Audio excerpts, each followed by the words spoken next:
Okay, we are we started the sixth chapter of Hilchos Deos. Um, Six, is that what we're up to?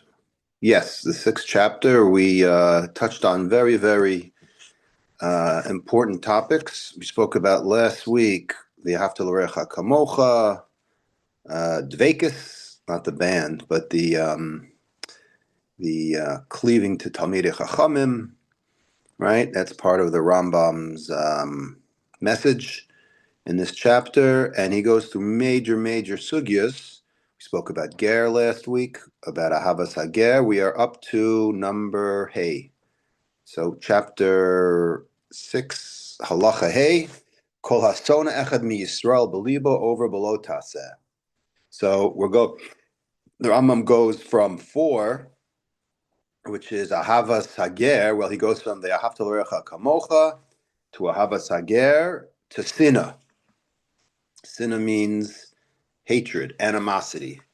It is a prohibition to hate someone. Shenemar lo tisna es achicha bilvavecha. So there's 2 psukim in the Torah that talk about hating someone. The first one is in Parshas Mishpatim, where it says ki tires onacha, ki tires on. Right, where it talks about prika and te'ina, helping someone out. So it says even if you see someone who you hate. So the Gemara in at the end of Psachim discusses, well, how is it that you're allowed to hate someone? Right? Is it talking about a Jew? Is it talking about a non-Jew? The Gemara has a discussion over there. But this one is a more general prohibition about just hating your achicha, bilvavecha.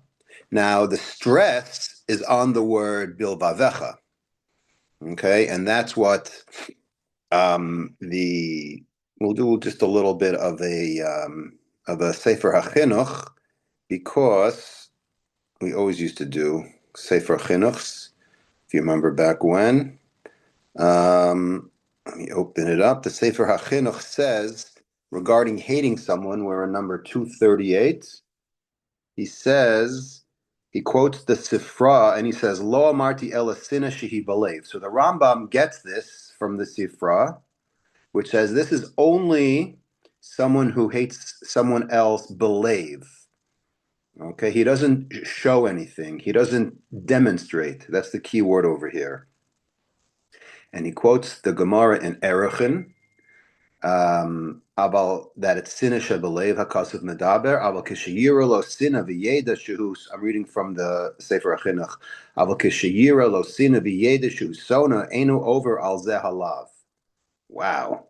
So what's fascinating, or I should say ironic, about this Gemara is that if Ruvain hates Shimon, okay, so Ruvain is only chayav in this lav if Shimon doesn't know about it. If Shimon finds out about it, then that's not sinas balev anymore. Then he's over mishum lo tikom v'lo titor. Okay, which we're not going to talk about now. That's more revenge related. Anyways, so the chinuch ends off by saying mikol makom sinas halev hi kasha mikol hasina hagluya. V'aleha tazir haTorah biyoser. Hating someone clandestinely or secretly in their heart without anyone knowing, the chinuch says, is the most difficult. It's even more difficult than if Reuven wears a T-shirt that says, "I officially hate Shimon." Right? You would think that that's the worst because you're showing off and you're demonstrating, right? Your sinner, and we're going to actually say that right now in the Rambam. If we go back to the Rambam, sorry for that left turn, but we used to discuss the Sefer Chinuch a lot, so I thought I just bring it in. And the Rambam says, "Ein lokin alav zelefi she'ein bo ma'isa." So now the Rambam gets a little lumdish and says, technically, even though most of the time you get most of the time you get malchus. But this falls into the exemption category because there's no malchus, because there's no maisa. If you remember, the Gemara learns, if we had in Makos about a year ago in the Daf Yomi, the paradigm of Makos is Lo Sachsam Shor B'Disho. Right? It's juxtaposed to the parsha of Malchus in Parshas Kiseitze. And the rule is that in order to be chayiv Malchus, which is lashes, one has to perform a real physical act. Me hating someone, as bad and nasty as that is not considered a maisa, so therefore you're exempt from lashes. Okay, so that's what the Rambam says, and he says, "V'lo hizira Torah ella al sinah shebalev." Right, this is what the chinuch that brought in the name of the Sifra, that basically that this is the kind of sinah that the pasuk is talking about. How about, and this is what the Rambam ends with, Hamaka es chaveru macharfo. If I demonstrate, not only through wearing a t-shirt that says, I hate Shimon, but I beat him up or I curse him. So you're going to say, wow, he really hates Shimon, okay? And he proved it. Afal pisha enu rashai, even though I'm not allowed to beat someone up. How do you know that I can't beat someone up? Is that one of the 613?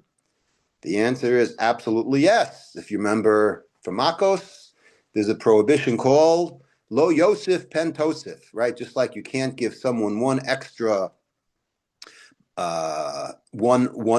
Malchus, right? You can't give one extra lash. It's got to be 39. You can't give one more. So the Gemara learns from there generally that you can't beat someone up. All right. So even if I curse him and demonstrate that I hate someone, even though, that's a horrible thing, Eno Rashai, that itself is a prohibition.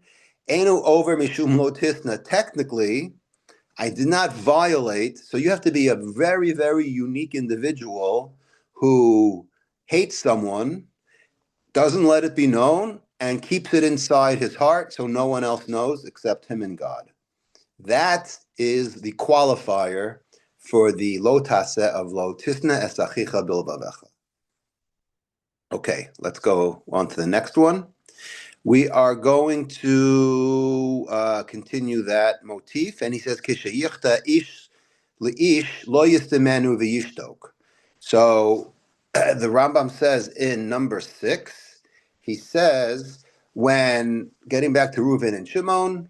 So Reuven does something wrong. Reuven commits a chet to his neighbor Shimon. Lo yistimenu v'yishtok. So Shimon should not take it, okay, and be quiet, v'yishtok, right, and be silent. Kamoshen amar barishayim, like it says by bad people, and this is a pasuk from Shmuel Beis, right, regarding Amnon, right? V'lo diber Avshalom, right? David's son, Velodiber, Avshalom es Amnon. Avshalom did not speak to Amnon me'uma l'marav atov. He just ignored Amnon. All right, Kisana Avshalom es Amnon, because Avshalom hated Amnon. So, what do you do when someone hates you? You could ignore them, or you could give them musar. And this is the opening introduction, right? Like I said, we're going from like major sugya to major sugya. So now we're going to talk about the difficult mitzvah of hocheach tochiach es amisecha. Okay?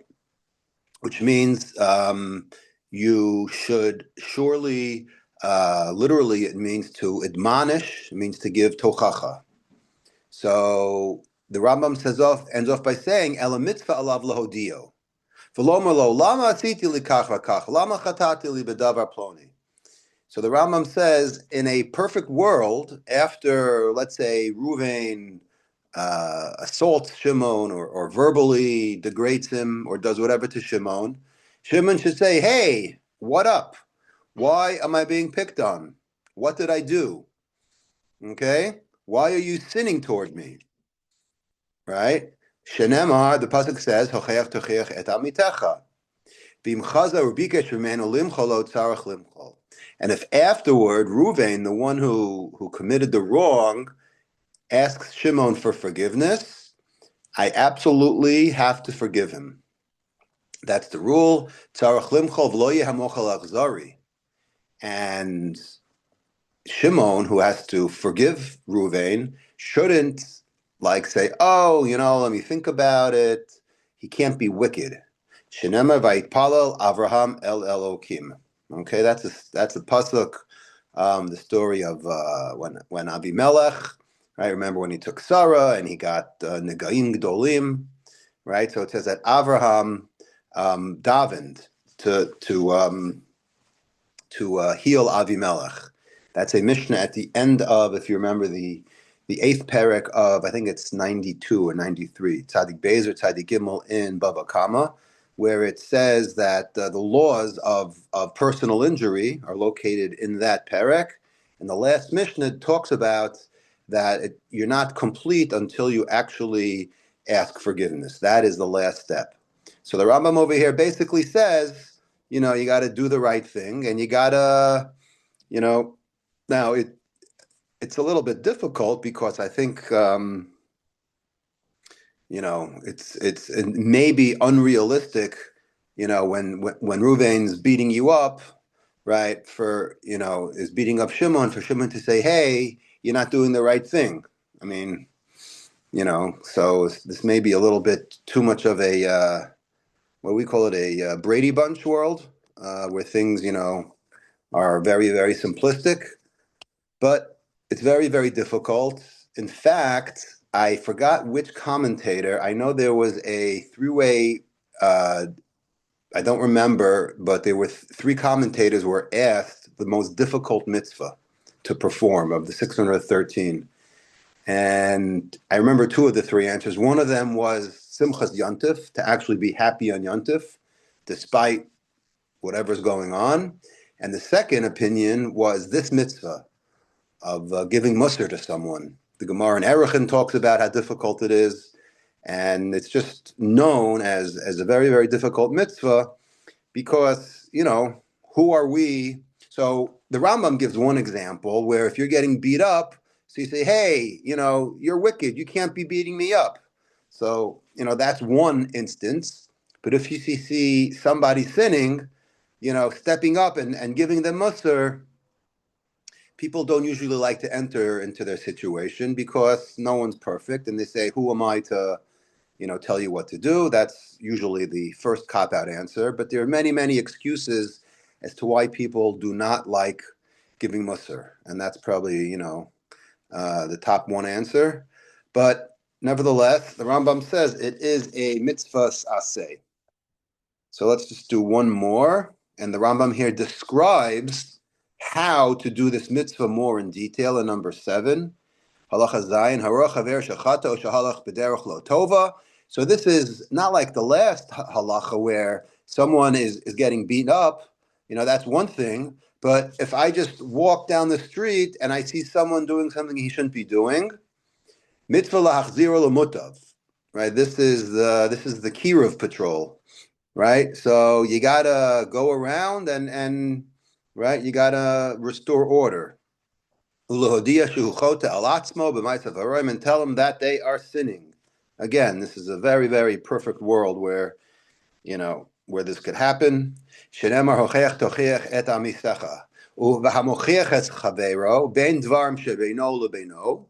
Right? If I rebuke someone, whether it's because of a personal, hey, you did something wrong against me, let me teach you something. Let me teach you some halachas about what you did is wrong. Okay, so that's one instance. If I see someone violating Shabbos, for example, that's another example. So then I should, amongst us, discuss it with you and teach you or attempt to teach you right from wrong. You got to be very, very gentle. I'm not doing it to show off. I'm not doing it because I just flipped out in Israel and I'm going around telling people that they're not keeping kosher enough. I'm doing it just for the sake of bringing you to Olam Haba. It's nothing personal. I'm not getting any benefit out of it. Im kibel memena mutav. So if the sinner accepts and says, you know what? Thank you for telling me. I didn't know what I was doing was wrong. You're a great guy. Awesome. So that's one. V'im lav yochicho pam shniyos shlishis. What if he still is sinning twice, three times? V'chen tamid chayiv adam lahochicho ad sheyakeu hachotev yomer lo eni shomea. So the Rambam here is quoting the famous Gemara in Erech and Daf. Again, this, by the way, if you're interested, the sugya of Tochacha is found in Erech and Daf Tezayin. That's where it appears. I think it's the only time in Shas where it's dealt with, specifically as a sugya. And the Gemara over there says, if you remember, it says, Ad heichan tochacha, to what extent do I have to keep on nagging this guy to do the right thing and to stop sinning? So the Gemara actually has one opinion that says ad haka, until the sinner is about to deck this person who's giving musar, you have to actually be ready to take a hit, a physical punch. That's what the Gemara says, and this is the Rambam. This is where he gets it from. He says, Chayev Adam lahochicho ad sheyakehu. You have to be prepared to take a punch. Okay, v'yomer lo eni shomea. And he says, right, I'm not going to listen. V'chol she'efshar biyado limchos ve'eno mocha hu nitpas v'avon elu kivan she'efshar lo limchos b'hem. Rambam ends off by a very, very controversial statement. And he says, whoever has the opportunity to rebuke someone that he sees sinning and does not, and he turns a blind eye, right? So believe it or not, it's called hu nitpas ba'avon elu. That person who turns a blind eye is considered responsible for that sin. Kivan she'ef shelo limchos b'hem. Since he had an opportunity to change this sinner and didn't. Right? This reminds of us the Gemara in Sanhedrin that talks about Kol Yisrael Arevim Zelazeh or Zebazeh, whatever gear. So you follow that we're responsible for people. And just like, if you see something, you say something, that's not just theoretical. It's very practical.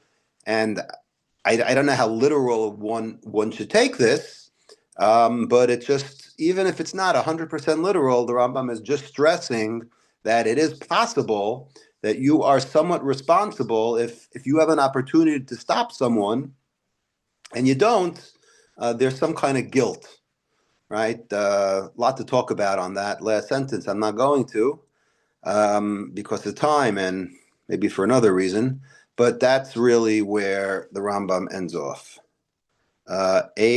Okay, we're at 8:18. So